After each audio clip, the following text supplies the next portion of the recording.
예수님의 제자인 사도 요한이 황제 숭배를 거절하여 밤모섬에 끌려와 유배 생활을 하고 있었습니다. 그런데 밤모섬에 끌려와 유배 생활을 하고 있던 사도 요한이 주의 날에 성령의 감동이 돼서 주의 음성과 환상을 보게 되었어요. 우리 10절의 말씀을 함께 읽겠습니다. 다 같이요.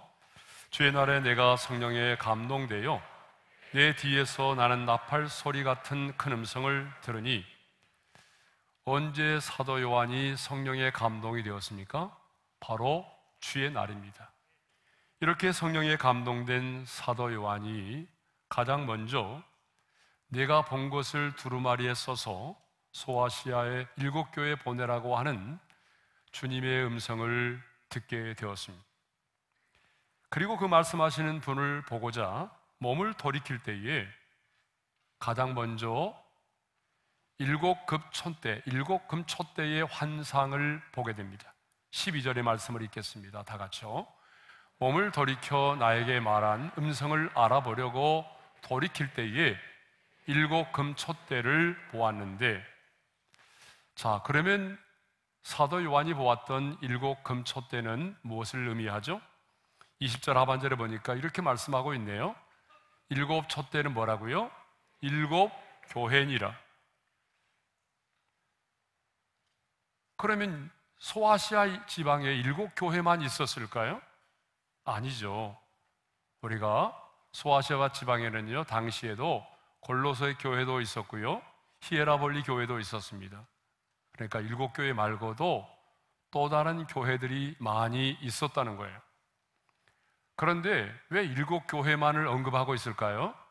그것은 이 7이라는 숫자가 가지고 있는 상징성 때문에 그렇습니다. 그러니까 여러분 요한계시록에 보게 되면요, 7이라는 숫자가 참 많이 나오죠. 7대접, 7나팔, 7인, 7이라는 숫자가 무려 54번이나 나옵니다. 그러면 이 7이라는 숫자가 갖는 상징성의 숫자가 뭐냐 그러면 완전이라는 숫자를, 완전수.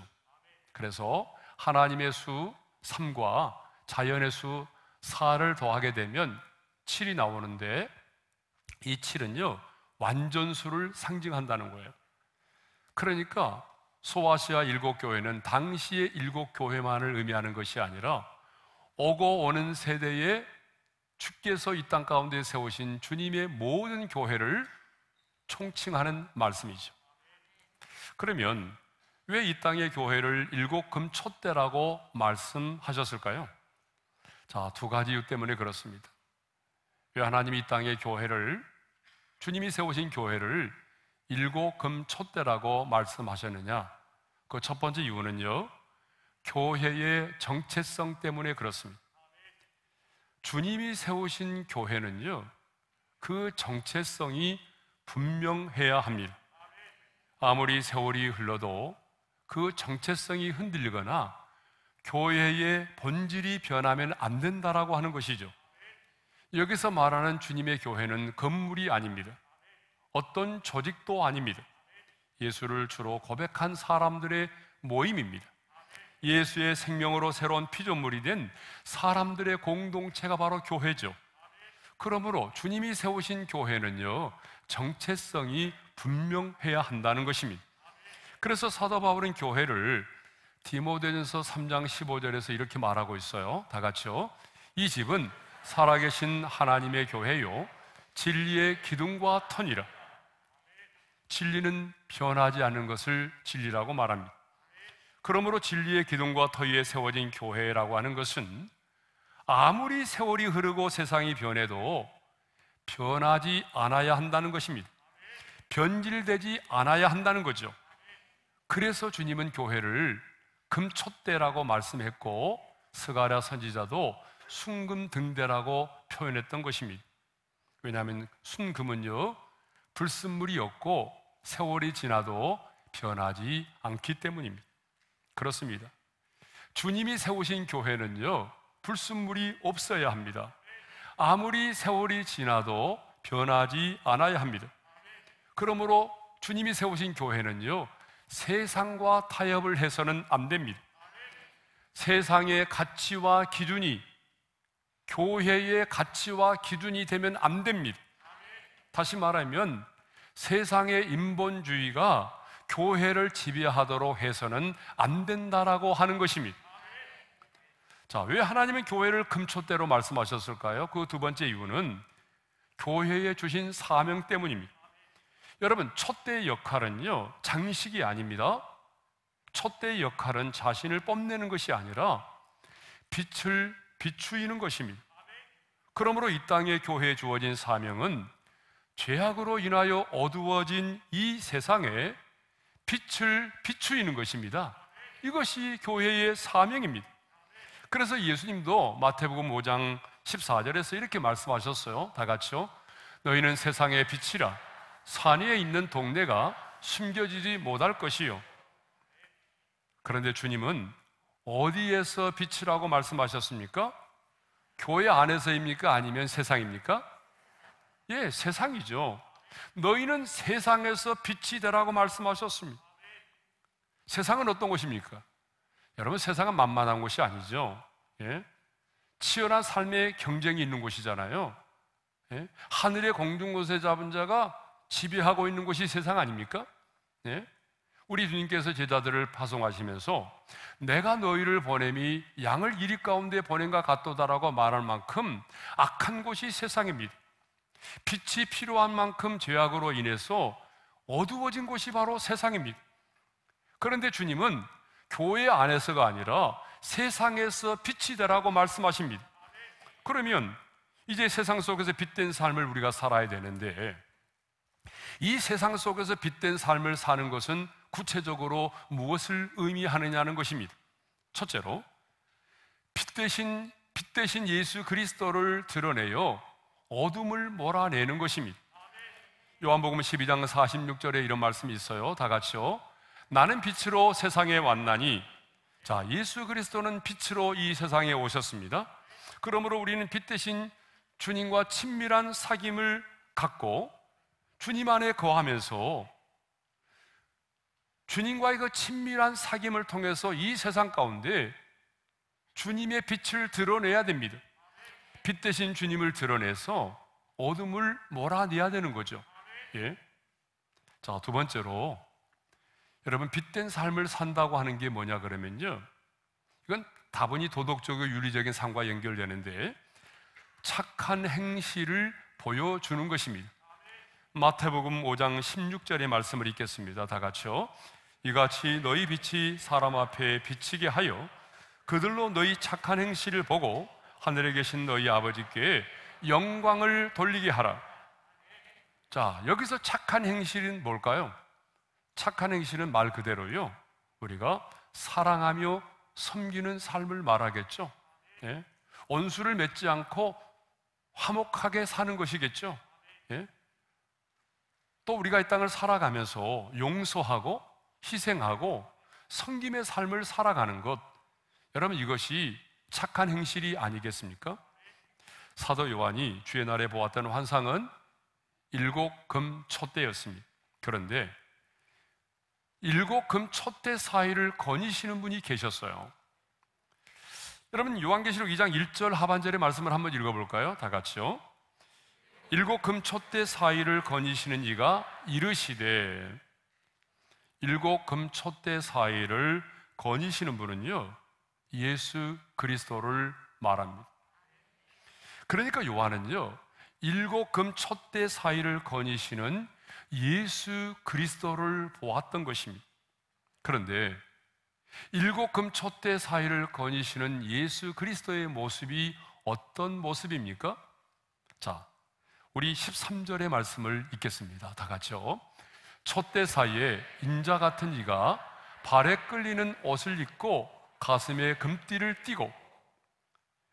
자, 예수님의 모습이 어떤 모습이냐면요, 발에 끌리는 옷을 입고 그리고 가슴에 금띠를 띠었다고 말씀하고 있어요. 여러분, 이 옷과 금띠라고 하는 것은요, 그 사람의 신분을 상징하는 것입니다. 그러니까 예수님이 지금도 하늘의 지성소에서 제사장으로서의 사역을 감당하고 계신다는 것을 상징적으로 우리에게 보여주는 것입니다. 여러분, 예수님은 지금도 제사장으로서 지성소에서 사역을 감당하고 계십니다. 우리를 위하여 끊임없이 중보하며 기도하시고 사탄이 우리를 참소할 때마다 우리를 위하여 변호하시는 일을 하고 계십니다. 14절과 15절의 말씀을 읽겠습니다. 다 같이요. 그의 머리와 털의 희기가 흰 양털 같고 눈 같으며 그의 눈은 불꽃 같고 그의 발은 풀무불에 단련한 빛난 주석 같고 그의 음성은 많은 물소리와 같으며. 자, 머리털의 희기가 흰 양털 같고 흰 눈과 같다고 말합니다. 이것은 예수님이 하나님 나라의 왕으로서 순결함과 이음을 갖고 계신다는 것을 의미하고요. 그리고 눈이 불꽃 같다라고 하는 이 말은 인간의 마음을 꿰뚫어 보시는 그 주님의 통찰력을 말하는 것입니다. 그리고 그 발이 단련된 빛난 주석과 같다고 했는데 이것은 예수 그리스도의 강하심과 고귀함을 말하고, 그리고 예수님의 입에서 나오는 그 음성이 많은 물소리와 같다라고 하는 것은 권세 있는 하나님의 음성을 상징하는 것입니다. 16절의 말씀을 읽어볼까요? 다 같이요. 그의 오른손에 7별이 있고 그의 입에서 좌우에 날선 검이 나오고 그 얼굴은 해가 힘있게 비치는 것 같더라. 오른손에 7별이 있다고 그랬는데 7별은 7교회의 사자를 말하고요. 그 다음에 입에서 좌우에 날선 어떤 검이 나온다고 그랬잖아요. 입에서 나오는 것은 좌우에 날선 검이 나오고 그랬어요. 여러분, 이것은 뭐냐 그러면 주님의 입에서 나오는 말씀이 살았고 운동력이 있다는 거예요. 그래서 히브리서 기자가 말했잖아요. 하나님의 말씀은 살았고 운동력이 있어서 좌우에 날이 선 어떤 검보다 예리하다 그랬잖아요. 그러니까 주님의 입에서 나오는 말씀은 살았고 운동력이 있다는 거죠. 그리고 주님의 얼굴은요, 해가 힘있게 비치는 것 같았다 그랬어요. 여러분, 주님의 얼굴이 해가 힘있게 비치는 것 같다라고 하는 것은 빛이신 하나님의 그 존재와 본성을 말하는 거죠. 자, 우리 하나님은 빛이십니다. 그러므로 천국에서는요, 예수님의 얼굴에서 빛나는 광채가 태양의 빛을 대신합니다. 천국에 가면 태양이 없어요. 그리고 천국에는 밤도 없습니다. 왜냐하면 그 예수님의 얼굴에서 빛나는 광채가 여러분 찬란하게 빛을 발하기 때문이죠. 그런데 만왕의 왕으로서 전기와 영광을 한 몸에 지니신 주님께서 이렇게 위대하고 거룩하시고 하늘과 땅의 권세를 가지신 주님께서 7별을 붙잡고 7금 촛대 사이를 거닐고 계십니다. 이 거닐고 계신다는 것은 굉장히 중요합니다. 이 거닐고 계신다는 것은 무슨 의미인가 하면은 예수 그리스도께서 이 땅의 교회를 위해서 쉬지 않고 일하고 계신다는 것을 보여주는 것입니다.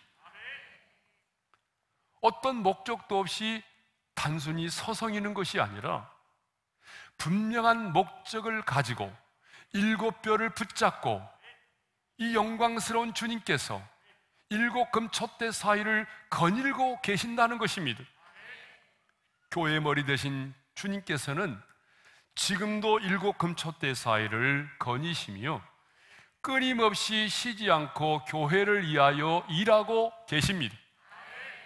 우리 주님은 금촛대인 교회가 이 어두운 세상의 빛을 발하도록 하기 위해서 노아의 방주처럼 이 땅에 죽어가는 수많은 영혼들을 살려내는 일을 감당하도록 하기 위해서 주님께서 각 교회에 주신 거룩한 비전을 성취하도록 하기 위해서 주님은 끊임없이 일하고 계신다는 것입니다. 때로는 사탄이 우리를 참소할 때에 우리를 변호하시면서, 때로는 간구하며 부르짖을 때 우리의 기도에 응답하심으로, 때로는 영적인 전쟁을 치를 때 우리를 위하여 싸워주심으로 끊임없이 우리를 위하여 일하고 계십니다. 이번 한 주간을 살아가면서 나를 위해 끊임없이 일하시는 그 주님을 생각하면서 주님의 일하심을 통해서 하나님의 영광을 볼 수 있기를 바랍니다. 주님은 오늘 이 순간에도 교회 가운데 계시고 교회를 붙드시고 그리고 교회를 인도하시고 보호하십니다. 여러분, 이것이 바로 교회입니다. 제가 처음에 목회할 때는 교회론이 잘 몰랐어요. 그런데 목회를 하면 할수록 교회가 이렇게 중요하구나, 주님이 세우신 교회가 이렇게 중요하구나 하는 것을 새삼 깨닫고 있습니다. 그런데 이 교회를 우습게 보는 사람들이 있어요.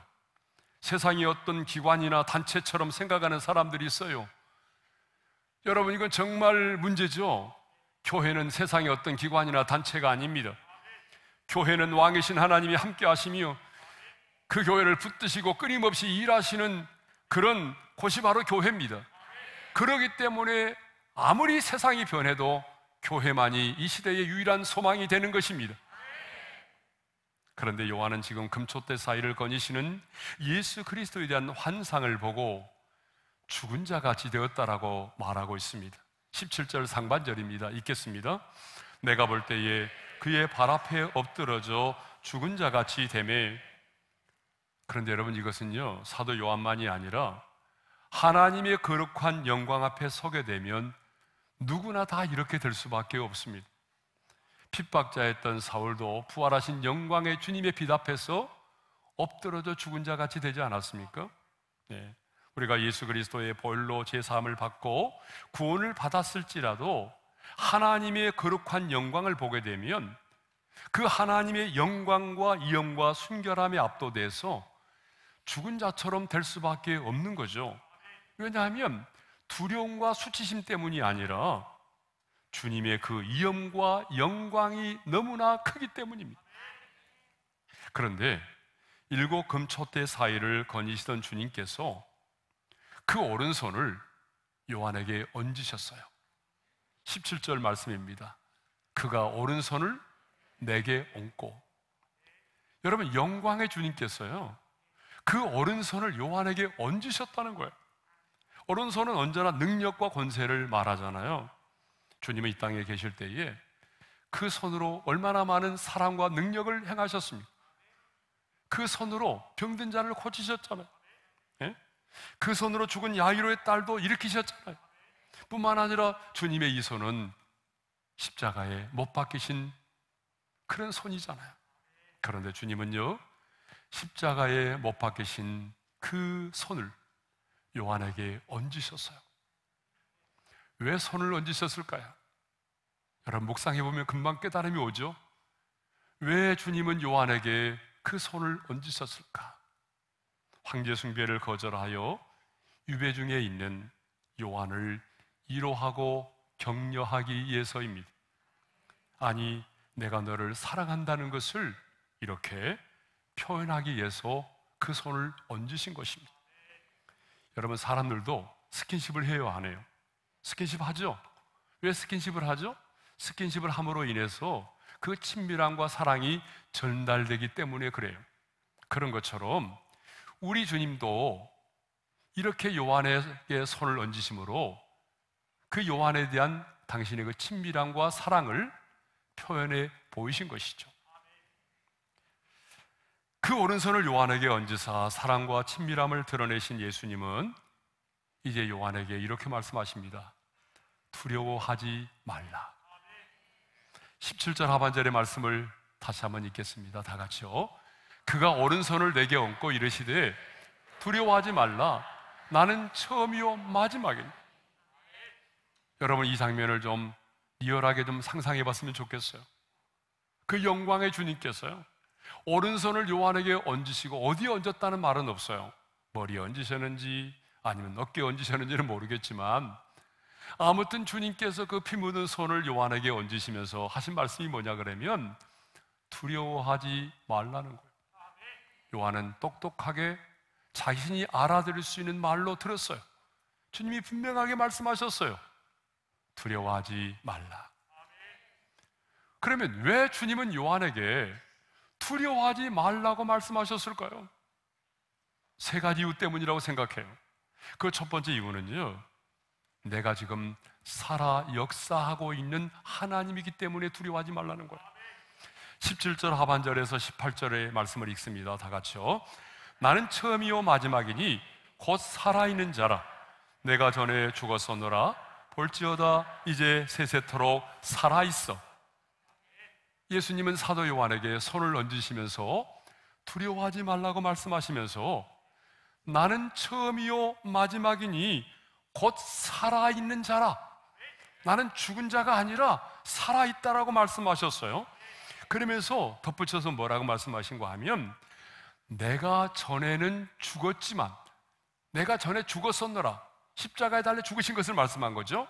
내가 과거에는 십자가에 달려 죽었지만 사망의 권세를 이기시고 부활하셔서 지금 세세토록 살아 역사하고 있다는 것입니다. 나는 죽었지만 다시 살아나서 세세토록 살아 역사하는 하나님이라는 거죠. 지금 내가 살아있어서 내가 너와 함께 하고 있고 역사를 주관하고 다스리고 있기 때문에 로마 황제의 숭배로 인해서 유배를 당하고 있지만 환난과 핍박 속에 있을지라도 두려워하지 말라는 것입니다. 두 번째 이유는요, 사망과 음부의 열쇠를 가지신 분이기 때문에 그렇습니다. 18절 하반절의 말씀을 읽겠어요. 다 같이요. 이제 세세토록 살아있어 사망과 음부의 열쇠를 가졌노니. 세세토록 살아있어 사망과 음부의 열쇠를 가지시고 계신다고 말씀하죠. 여러분, 사망과 음부의 열쇠를 가지고 있다라고 하는 것은요, 예수님이 모든 사람들의 생사에 대해서 절대적인 주권을 가지고 계신다는 것입니다. 여러분, 음부는요, 믿지 않은 사람들이 죽어서 가는 지옥을 말하잖아요. 그러니까 지옥의 문까지도 열고 닫을 수 있는 권세를 주님이 갖고 계신다는 것입니다. 그러니까 여러분, 만일요 우리가 예수를 믿지 않아서 제사함을 받지 못했다고 한다면, 아니, 내가 믿는 예수님이 사망과 음부의 열쇠를 가지고 계시지 않는다고 한다면 우리가 죽었을 때 어떤 일이 벌어질까요? 우리는 부자와 거지 나사로의 비유에 나오는 그 부자처럼 죽었을 때에 음부의 고통 중에 떨어질 수밖에 없어요. 영원한 불못에 떨어지는 심판을 받을 수밖에 없는 거예요. 생각만 해도 끔찍하잖아요. 그런데 우리는 이 땅에서 예수를 믿음으로 제사함을 받았고, 또 우리 주님께서 사망과 음부의 열쇠를 가지고 있기 때문에 주님에게 속한 우리는 죽었을지라도 음부의 고통 중에 떨어지지 않는다는 것입니다. 왜냐하면 우리 주님께서 우리 죄를 이미 사하셨고 사망과 음부의 열쇠를 주님이 가지고 계시기 때문에 우리는 죽어도 절대로 음부의 고통 중에 떨어지지 않습니다. 그러니까 많은 사람들이 순교의 제물로 사라지면서도 두려워하지 않는 것이죠. 그러니까 순교를 할지라도 두려워하지 말라는 거예요. 세 번째는 7뼈를 붙들고 계시기 때문입니다. 요한계시록 2장 1절의 말씀을 우리 한번 읽겠습니다. 다 같이요. 에베소 교회의 사자에게 편지하라. 오른손에 있는 7뼈를 붙잡고 7금 촛대 사이를 거니시는 이가 이르시되. 자, 주님께서 오른손에 있는 7뼈를 붙잡고 7금 촛대 사이를 거닐고 계십니다. 그렇다면 그 주님께서 오른손으로 붙들고 있는 7뼈는 무엇을 말하죠? 자, 20절 하반절에 보니까 이렇게 말씀하고 있어요. 7뼈는 7교회의 사자요라고 말합니다. 7교회의 지도자라고 말하죠. 주님께서 내 양을 먹이라, 내 양을 치라고 맡기셨던 그 주님의 목자들을 말하는 거잖아요. 지금 소아시아 7교회는요 예수님 때문에 아주 극심한 환난과 박해를 당하고 있어요. 많은 교회들이 문을 닫았고요, 성도들은 뿔뿔이 흩어졌습니다. 많은 사람들은 황제 숭배를 거절해서 온영경이당에 끌려가서 사나운 짐승의 밥이 되기도 하고, 많은 사람들은 불에 태워져 또 순교를 하기도 합니다. 또 많은 사람들은 지하 묘지에 들어가서 카타콤 그곳에서 신앙을 지키고 있습니다. 지도자인 요한은 고령의 나이에 밤모섬에 끌려와서 유배 생활을 하고 있습니다. 어떻게 보게 되면 주님이 교회를 버리신 것처럼, 어떻게 보게 되면 주님이 교회를 포기하신 것처럼 느껴질 수 있는 상황이죠. 그러나 주님은 주의 날에 사도 요한에게 오른손에 7뼈를 붙잡고 7금 촛대 사이를 거니시는 환상을 보여주셨습니다. 그리고 두려워하지 말라고 말씀하셨습니다. 그리고 네가 본 것을 반드시 두루마리에 써서 7교회의 사자들에게 보내라고 말씀하셨습니다. 왜냐하면 지금 내가 살아있어서 그 권능의 손으로 너를 붙들고 있기 때문이라는 거예요. 사망과 음부의 열쇠를 가지신 주님께서 지금 내가 너와 함께 하고 있기 때문에, 내가 너희를 붙들고 있기 때문에 어떤 상황 가운데 있을지라도 두려워하지 말라는 것입니다. 그렇습니다, 여러분. 처음과 나중이 되시는 주님, 사망과 음부의 열쇠를 가지신 그 주님께서 지금 우리와 함께 하십니다. 그 주님이 우리를 붙들고 계십니다. 그러므로 주님은 우리에게 말씀하십니다. 어떤 상황 가운데 있을지라도 두려워하지 말라.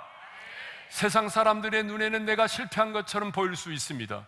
세상 사람들의 눈에는 내가 처한 상황이 너무나 외롭고 고독한 상황처럼 보일 수 있습니다. 그러나 사망과 음부의 열쇠를 가진 주님께서 나를 붙들고 계십니다. 그러므로 이 세상에 그 누구도 어떤 환난도, 심지어는 죽음까지도 그리스도 예수 안에 있는 하나님의 사랑에서 우리를 끊을 수 없다는 거예요. 그래서 오늘 이 시간에는 사도 바울이 고백했던 로마서 8장 35절에서 39절의 말씀을 읽고 오늘 말씀을 마치도록 하겠습니다. 우리 함께 읽겠습니다. 누가 우리를 그리스도의 사랑에서 끊으리요? 환난이나 공고나 박해나 기근이나 적신이나 위험이나 칼이라. 내가 확신하노니 사망이나 생명이나 천사들이나 권세자들이나 현재일이나 장래일이나 능력이나 높음이나 깊음이나 다른 어떤 피조물이라도 우리를 우리 주 그리스도 예수 안에 있는 하나님의 사랑에서 끊을 수 없으리라. 아멘. 여러분 이 사실을 믿습니까? 정말 여러분 이 사실을 믿는다면 넉넉히 승리할 수 있습니다.